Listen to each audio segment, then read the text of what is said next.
À l'issue de la conférence nationale de février 1990, le Bénin, tout comme d'autres pays de la sous-région, s'est engagé dans un certain nombre de réformes administratives, notamment la décentralisation. En 2003, l'ère de la décentralisation s'ouvre donc véritablement au Bénin avec l'élection des premiers élus municipaux, communaux et locaux. 17 ans après, des acquis sont à noter. À travers le fonds FADEC, les communes ont eu certaines autonomies et ils ont développé certaines actions de développement au niveau de leur territoire sous la direction de la CONAFIN. Lorsque nous regardons la décentralisation qui a cours au Bénin depuis 2003, elle a eu une vraie décentralisation parce que les collectivités territoriales jouissent de l'autonomie financière, de la personnalité juridique et sont administrés par des organes élus. Le développement local est amorcé. Il y a des infrastructures qui sont mises en place par les collectivités territoriales sur fonds propres à côté de ce que l'État fait. Si vous prenez un ministère ne peut pas rester en justice. Mais un maire peut rester en justice au nom de sa commune. Aujourd'hui, les sessions des conseils communaux ou municipaux sont ouvertes au public.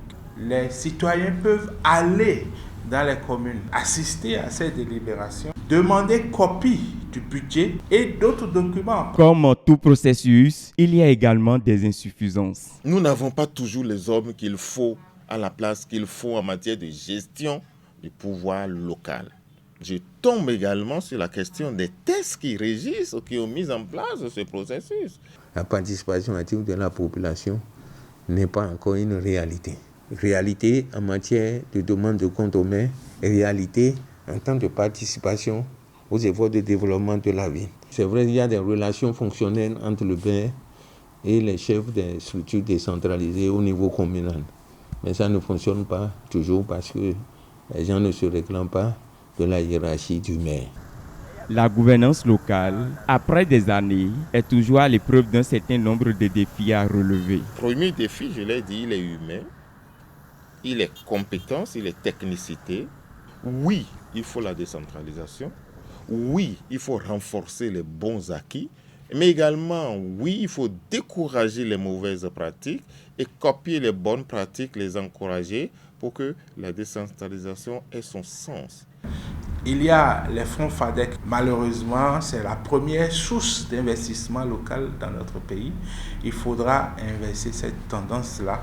Et donc, il y a cet effort de développement local qui existe dans toutes les communes. Il faut que cette démocratie-là embrase le plus grand nombre de citoyens et qu'on améliore la gouvernance locale. Ces insuffisances-là ont été relevées et ont fait l'objet de propositions d'amendement des textes de la décentralisation qui se trouvent déjà entre les mains du ministère de la décentralisation. La mise en œuvre des recommandations pourrait améliorer le succès du processus de décentralisation.